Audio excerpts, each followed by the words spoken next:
అదే RTV app వార్తల్ని క్షణాల్లో చదివే అవకాశం ఉంటుంది. ఒక న్యూస్ పేపర్, ఒక టెలివిజన్ ఛానల్ మీ చేతుల్లో ఎప్పుడూ ఉంటాయి. దేశంలో ఎక్కడ లేని విధంగా నిజామాబాద్ నగరంలోని వినాయక్ నగర్లో దశమహావిద్యలతో అమ్మవారును నెలకొల్పారు. అయితే ముఖ్యంగా ఈ అమ్మవారు నెలకొల్పడానికి గల ప్రధాన కారణాలు ఏంటి? ఎన్నో సంవత్సరాలుగా ఇక్కడ అమ్మవారిని నెలకొల్పుతున్న పరిస్థితులు. ఇక్కడ అమ్మవారి గురించి ప్రత్యేకత. అమ్మ చెప్పండి, మీరు ఇక్కడ ఈ అమ్మవారు ఏ రూపంలో ఉంది? దీనికి అందరికి సంబంధించి ఈ దశమహావిద్యలు నెలకొల్పడానికి గల కారణాలు? ఇక్కడ ఈసారి దశమహర్ విద్యల్ని పెట్టడం జరిగింది. కాకపోతే ఇక్కడ ప్రతి సంవత్సరం కూడా ఒక్కో విధమైనటువంటి అమ్మవారి అవతారాలు పెట్టడమే కాదు, ఆ అవతారాల విశేషాల గురించి కూడా భక్తులకు తెలియాలి అని చెప్పి పాంప్లెంట్ల రూపంలో, అక్కడ ఫ్లెక్సీల రూపంలో అందరికీ చదవడానికి వీలుగా పెట్టడం జరుగుతుంది.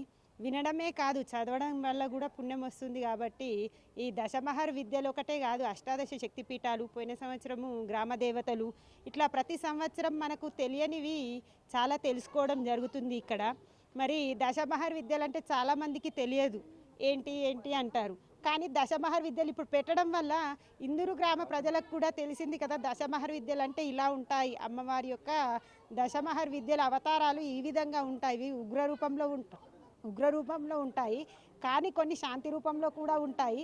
శాంతమే కాదు, కోపము ఉండాలి మనిషికి, శాంతం కూడా ఉండాలి. అదేవిధంగా అమ్మవారి యొక్క ఈ అవతారాలు ఒక్కో రూపం ఒక్కొక్క విధానాన్ని తెలుపుతూ మరి ఈ విధంగా ప్రజలకు హిందూ ధర్మం గురించి, మన భగవంతుడి గురించి, దేవుడి గురించి చెప్తూ ప్రజలలో చైతన్యాన్ని తీసుకొస్తున్నందుకు ఈ గాయత్రి నగర్ ఈ కమిటీ వాళ్ళకు చాలా ధన్యవాదాలు. ఓం శ్రీమాన్.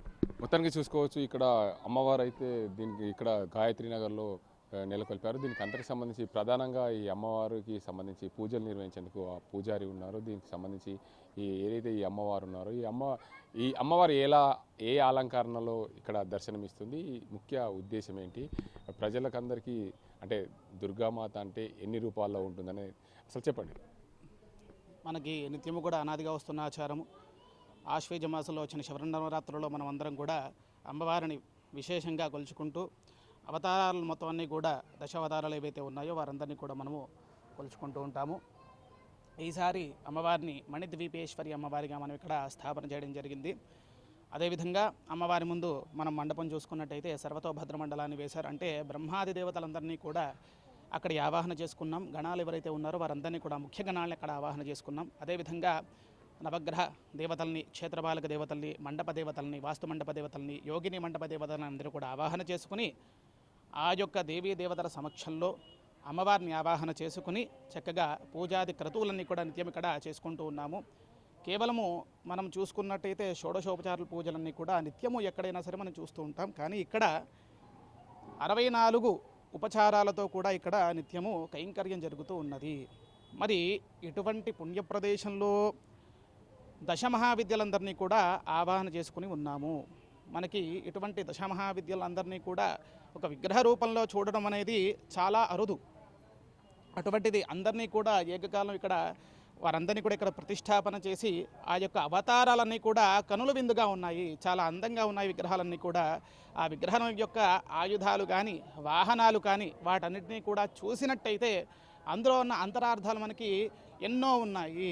అమ్మవారి చేతిలో విల్లు ఉంటుంది, బాణాలు ఉంటాయి. ఎందుకుంటాయి? విల్లు అనేది మన యొక్క పాపానికి సంబంధించిన ప్రాయశ్చిత్తాలన్నీ కూడా ఆ బాణాల రూపంలో మనకి తిరిగి వస్తున్నాయి. అమ్మవారి యొక్క వరదహస్తం ఉంది, అభయహస్తం ఉన్నది. వాటి నుండి కూడా వరదహస్తం మన అందరికీ కూడా వరాలు తీర్చేది. అభయహస్తం అంతా కూడా మనకి భయాన్ని తొలగించేటటువంటిది. భయాన్ని తొలగిస్తే ఏమవుతుందంటే జ్ఞానం అనేది కలుగుతుంది మనిషికి. జ్ఞానం కలిగిన తర్వాత ముక్తిని పొందుతాడు మనిషి. ఈ యొక్క సంసారంలో ఉన్న ధనము కానీ ఇతరితర కోరికలన్నీ కూడా ఇవన్నీ కూడా కించిత్ కాలం వరకే మనకి ఆనందాన్ని కలిగింపజేస్తాయి. తర్వాత మనకి మోక్షం అనేది సంపూర్ణమైన అలంకారం మనిషికి. కాబట్టి ఆ యొక్క జ్ఞానాన్ని మనకి అందించేదే ఈ యొక్క అవతారాలన్నీ కూడా. దశమహావిద్యలన్నీ కూడా మనం చూసినట్టయితే కాళికా అమ్మవారు, తారా అమ్మవారు వీరందరూ కూడా మనకి కాళికా అమ్మవారి మెడలో పురలమాలు ఉంటుంది. ఏమిటి? 50 పురలు ఉంటాయి. మొత్తం అన్నీ కూడా అక్షరానికి సంబంధించింది. అంటే శబ్దం నుంచే ఈ యొక్క లోకం వచ్చింది, ఆ యొక్క శబ్దంలోకే లీనమైపోతుంది ఆ లోకము అని అర్థం. అంటే ఈ యొక్క అవతారాలన్నీ కూడా ఏవో చెప్తూ ఉన్నాయి మనందరికీ కూడా. ఆ విశేషాలన్నీ కూడా మన నిత్యము కూడా ఇక్కడ భక్తులందరి సమక్షంలో చెప్పుకుంటూ ఉన్నాం. ఈ యొక్క దేవీ భాగవతంలో మణిద్వీపానికి సంబంధించిన 12వ ప్రాంగణంలో ఈ దశమహావిద్యలందరూ కూడా ఉన్నారని చెప్పేసి మనకి ఆ పురాణంలో ఉన్నదన్నమాట. అయితే వీరందరూ కూడా దుర్గముడు అనే రాక్షసుని సంహరించేటప్పుడు వీరందరూ కూడా ఉద్భవించారు అని చెప్పి మనకి కాళికా అమ్మవారి నుంచి ఉద్భవించారని చెప్పేసి మనకి ఈ యొక్క పురాణంలో చెప్పుకుని ఉన్నాం. కాబట్టి వీరందరినీ కూడా మనం పూజించడం ద్వారా విద్వత్తు పెరుగుతుంది. దశమహావిద్యల వల్ల విద్వత్తు పెరుగుతుంది, వాకు శుద్ధి పెరుగుతుంది, చేసిన పాపాలన్నీ కూడా తొలగిపోతూ ఉంటాయి. అదే కాకుండా కామ్యం అంటే ధనం కావాలనుకున్నవాడు, ధనం కొరకు, లేకపోతే పెళ్లి కావాలనుకున్నవారు, మంచి జంట కొరకు, వీరందరినీ కూడా జత కొరకు, వీరందరినీ కూడా ఈ కోరికలన్నీ కూడా తీర్చగలిగేటటువంటి శక్తి దశమహావిద్యలందరికీ కూడా మనకి ఉన్నది అని చెప్పి మనకి పురాణాల్లో చెప్పబడి ఉన్నది. అదేవిధంగా ఇక్కడ మరకత శివలింగాలని 1000 శివలింగాలను ఇక్కడ స్థాపన చేసి నిత్యము కూడా మహన్యాసపూర్వకంగా అభిషేకం చేయడం జరుగుతోంది. అదేవిధంగా మనం చూసుకున్నట్టయితే బయట యాగశాల ఉంది, అందులో కూడా నిత్యము రుద్రహవనాన్ని ఆచరింపజేసుకుంటూ ఉన్నాము. నిత్యము కూడా ప్రాతకాలంలో చండీ సప్తశతి పారాయణ, దానితో పాటుగా సాయంత్రం చండీ సప్తశతి హవనాన్ని ఇక్కడ మనము ఆచరించుకుంటూ ఉన్నాం.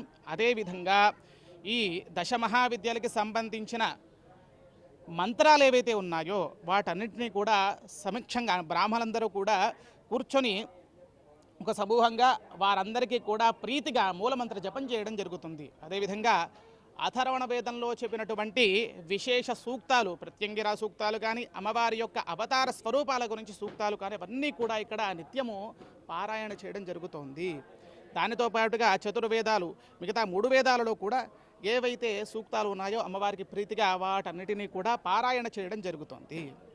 నిత్యము కూడా భక్తులందరికీ కూడా ఇక్కడ విశేష సంఖ్యలో తరలి వచ్చి వారి యొక్క విశేష వస్తు సహాయం కానీ, ధన సహాయం కానీ, వారి యొక్క భక్తిని ఇక్కడంతా కూడా అమ్మవారికి అర్పిస్తూ ఉన్నారు. వారు నిత్యము కూడా అంతర్లీనంగా ఏవైతే అర్థాలు ఉన్నాయో కూడా గ్రహిస్తూ ఉన్నారు. కాబట్టి భక్తులందరూ కూడా ఇక్కడికి వచ్చి అమ్మవారి యొక్క కృపకు పాత్రులు కాగలని చెప్పి కోరుకుంటున్నాము. శ్రీమాత్రే నమః. ఇక్కడ మరికొంతమంది ఉన్నారు. అయితే ముఖ్యంగా మీరు ఈ అమ్మవారు ఏదైతే వినాయక నగర్లోని ఈ గాయత్రి నగర్లోని ఈ అమ్మవారిని నెలకొల్పడానికి ఎన్ని సంవత్సరాల నుంచి మీరు ఈ అమ్మవారిని నెలకొల్పుతారో, ముఖ్యంగా ఈ దశమహావిద్యలు నెలకొల్పడానికి ప్రధాన కారణం ఏంటి? శ్రీమాత్రే నమః. గత 27 సంవత్సరాల నుంచి మేము దేవి నవరాత్రులు చేశాము. గత 15 సంవత్సరాల వరకు కూడా అందరిలాగే నార్మల్గా పెట్టడం జరిగిందండి. ఎప్పుడైతే మేము అష్టాదశ శక్తి పీఠాలు పెట్టామో ప్రజల నుంచి మంచి స్పందన కలిగింది. 18వ సంవత్సరము అష్టాదశ శక్తి పీఠాలు పెట్టాము. ఆ అష్టాదశ శక్తి పీఠాలు పెట్టినప్పుడు పబ్లిక్ కూడా ఎవరికి కూడా అష్టాదశ శక్తి పీఠాలకు విశిష్టత ఏం తెలియలేదు. కానీ ఎప్పుడైతే మేము అష్టాదశ శక్తి పీఠాలు పెట్టడం వలన వారికి చాలా బాగా నచ్చిందండి. బాగా నచ్చింది. ప్రజలు మమ్మల్ని చాలా మెచ్చుకోవడం కానీ, మాకు మంచి మంచి అమ్మవారు రూపాలు చూపించారని మాకు తెలియజేశారు.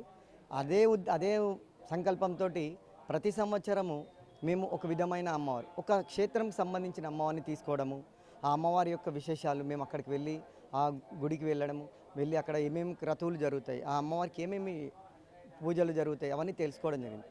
తర్వాత అష్టాదశ శక్తి పీఠాల తర్వాత అష్టలక్ష్మిలు పెట్టడం జరిగింది. ఆ అష్టాదశ శక్తి పీఠాలప్పుడే ఓరుగల్లులో ఉన్న మన భద్రకాళి అమ్మవారి సహిత అష్టలక్ష్మిలు పెట్టాము. తర్వాత మూకాంబిక అమ్మవారు పెట్టాము. మళ్ళీ గాయత్రీదేవి సహిత శ్రీయంత్రంలో ఉన్న అమ్మవార్లను కూడా పెట్టడం జరిగింది.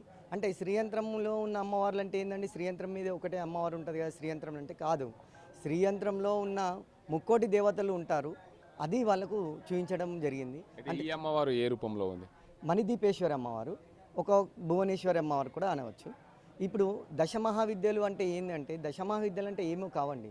ఈ దశమహావిద్యలు అంటే మనకున్న 10 దిక్కులు, భూమి ఆకాశంతో కలిపితే ఈశాన్యం, నైరుతి, తూర్పు, ఉత్తరం, దక్షిణం ఇలా అన్నిటిని కలిపితే వచ్చేవే ఈ దశమహావిద్యలు. పురుషుల్లో ఉన్నప్పుడు వారిని వాయువు, అలీల అంటాము. అమ్మవారి రూపంకి వచ్చేసరికి వాళ్ళని విద్యలుగా భావిస్తాం మనం. ఈ దశమహావిద్యలు ఎందుకు ఏర్పడాయి అంటే, ఇది ఈ భూమండలాన్ని పరిపాలించే ఆ ఆది పరాశక్తే వీళ్ళందరినీ సృష్టించడం జరిగింది. ఒక పరిపాలన దక్షురాలిగా ఉండి వీళ్ళందరినీ కంట్రోల్ చేస్తూ మనకు మనకు కావాల్సిన అన్ని ఏది పంచభూతాలతో సహా అన్ని ఇవ్వడం జరుగుతుంది. అలాగే ఇక్కడ క్షేత్రపాలకుడిగా ఒకరికి క్షేత్రానికి క్షేత్రపాలకుడు ఉంటారు. అందుకే మనము క్షేత్రపాలకుడిగా కాలభైరవుని తీసుకున్నాము, క్షేత్రపాలకుడిగా ఉన్నారు. మళ్ళీ అదేవిధంగా మనకు గురువు గారి బలం కూడా కావాలి. ఎంత మనకు శక్తి ఉన్నా గురు బలం కావాలి, గురు ఆజ్ఞ కావాలి. కాబట్టి దత్తాత్రేయుని తీసుకోవడం జరిగింది. అలాగే మనకు విఘ్నాలు ఎటువంటివి జరగద్దు. ఎంత ఏమి ఉన్నా కూడా మనకు కొన్ని శక్తులు కానీ కొన్ని ఎటువంటివి రాకుండా ఉండడానికి లక్ష్మీ ప్రదాత అయిన లక్ష్మీ గణపతిని కూడా తీసుకోవడం జరిగింది. వీళ్ళందరితో పాటు మనకు ఇంత అమ్మవార్లు ఉన్నారు. వీళ్ళందరి అమ్మవారి శక్తుల్ని కూడా మనం తట్టుకోవాలంటే మనకు కొంచెం శక్తి కూడా కావాలి. కాబట్టి ఆ శక్తి గలవాన్ని ఎవరు అంటే శివుడు. ఆ శివుడిని ఒక విగ్రహ రూపంగా పెట్టుకుంటే కూడా మనకు సరిపోదేమో అనే ఉద్దేశంతో సహస్ర లింగాలు అది మరకతంతో చేసినాయి. మరకతంతో చేసింది ఎందుకు పెట్టాలండి? మరి నార్మల్ది మృతికతోటి మట్టితో చేసినవి పెట్టచ్చు కదంటే మరకతంతో చేసేది ఎందుకు అంటే మొదటిసారిగా మరకతాన్ని ఉపయోగించింది యమధర్మరాజు. యమధర్మరాజు అంటే ధర్మానికి ప్రతిష్ట. ఆయనకే కోరిక తీర్చగలిగింది అంటే మనలాంటి మానవుల మాత్రలకు ఈజీగా ఉంటుందని. మరియు ఇంకోటి ఏంటంటే యమధర్మరాజు కాకుండా ఇంకా చాలామంది ఋషులు కూడా మరకతాన్ని పూజించడం జరిగింది. ఏదైనా సరే లింగానికి 10,000 సార్లు అభిషేకాలు జరిగితే సాక్షాత్ పరమశివుడు అక్కడ వచ్చి కొలువై ఉంటానని చెప్పి మన గ్రంథ పురాణంలలో శివపురాణం అలాంటి దాంట్లో ఉన్నాయి. మనం ఇక్కడ 10,000 సార్లు 10,000 అంటే చెప్పలేం కాబట్టి ఒక 1000 పెట్టాము. అలా 10 రోజులు చేసేసరికి 10,000 సార్లు అవుతాయి. కాబట్టి అందులో శంకరుడు వచ్చి కొలువై ఉండి మనని సర్వదా రక్షిస్తాడు. శ్రీమాత్రే నమః. ఓకే, మొత్తంగా చూసుకోవచ్చు. ఆ మరకత లింగాలను ఏం చేస్తారు? మరకత లింగాలని భక్తులకు ఇవ్వడం జరుగుతుందండి. అంటే దసరా అయిపోయాక, ఎందుకంటే మనకు 10వ రోజు దసరా అవుతుందండి. ఆ దసరా అయిపోయాక మరుసటి రోజు నుంచి ఇస్తామండి. అంటే అవి తీసుకోవడం వల్ల ఎలాంటి పుణ్యం దక్కుతుంది? అంటే మనకి ఇప్పుడు ఉన్న కలియుగంలో అన్నిటికంటే సంపద ఏది అంటే ఆరోగ్యం అండి. ఇది మరకత లింగం ఇచ్చేదే ఫస్ట్గా మనకు ఇచ్చేది ఆరోగ్య ప్రదాత. అది ఆరోగ్య ప్రదాత, శత్రునాశనము ప్లస్ ధనాభివృద్ధి. ఈ మూడే ఈ కలియుగంలో మనకు కావాలి. ఆరోగ్యం ఉంటే ఆరోగ్యం మహాభాగ్యం. ఎంత డబ్బు ఉన్నదని కాదు, ఆరోగ్యంగా ఉన్నామా లేదనేది ఇంపార్టెంట్. ఆ దాంట్లోనే మనం ఈ మరకతాన్ని తీసుకోవడం జరిగిందండి. మొత్తంగా చూసుకోవచ్చు, నిజామాబాద్ జిల్లాలోని గాయత్రి నగర్లో ఏర్పాటు చేసిన మణిదీపేశ్వరి అమ్మవారు. అయితే వీళ్ళు గత 27 సంవత్సరాలుగా గాయత్రి నగర్లో అమ్మవారిని కొలువు తీరుతున్నారు. ఇది ఆ అమ్మవారు కొలువు తీరుతున్న నేపథ్యంలో ఈ ఏడాది దశమహావిద్యలతో పాటు మణిదీపేశ్వరి ఆ రూపంలో అమ్మవారిని నెలకొల్పాం. అందువల్ల ఈ ప్రతి ఒక్కరికి కూడా దశమహావిద్యల వల్ల పూర్తిగా ఏదైతే వారికి కావాల్సిన భక్తులకు కావాల్సిన రూపంలో ఈ అవతారాలు చాలామంది భక్తులు చూడలేరు. కాబట్టి ఈ భక్తులు చూసి తరించే విధంగా ఇక్కడ దశమహావిద్యలు ఏర్పరిచాయి. దశమహావిద్యలు అంటే ఏవో కావు, భూమి ఆకాశంతో పాటు అష్టదశాలు ఏదైతే అష్టదిక్కులు ఉంటే ఆ అష్టదిశలతో పాటు భూమి ఆకాశం కలుపుకొని ఆ దశమహావిద్యలుగా పిలుస్తుంటారు. అందులో భాగంగా దశమహావిద్యలు దర్శించుకున్న భక్తులకు కానీ ఇక్కడ పూజలు చేసిన భక్తులకు కానీ వారందరికీ కూడా డబ్బు కోసం కానీ అదేవిధంగా జంటల కోసం వచ్చిన భక్తులందరికీ కూడా వారికి పుణ్యఫలం దక్కుతుంది. వారు ఆ పూజలు చేసిన వ్యక్తులు కానీ ఇక్కడ దర్శించిన వ్యక్తులు కానీ వారికి సకల సంపదలు కలిగే విధంగా ఉంటుందని చెప్పి ఇక్కడ చెప్తున్న పరిస్థితి నెలకొంది. ఇది ఇక్కడ పరిస్థితి. కెమెరా పర్సన్ అజీంతో గంగారెడ్డి, RTV నిజామాబాద్. మరిన్ని వీడియోస్ కోసం ఛానల్ ని సబ్స్క్రైబ్ చేయండి. లేటెస్ట్ అప్డేట్స్ కోసం వాట్సాప్ ఛానల్ ని ఫాలో చేయండి. అండ్ లింక్ డిస్క్రిప్షన్ లో ఉంది.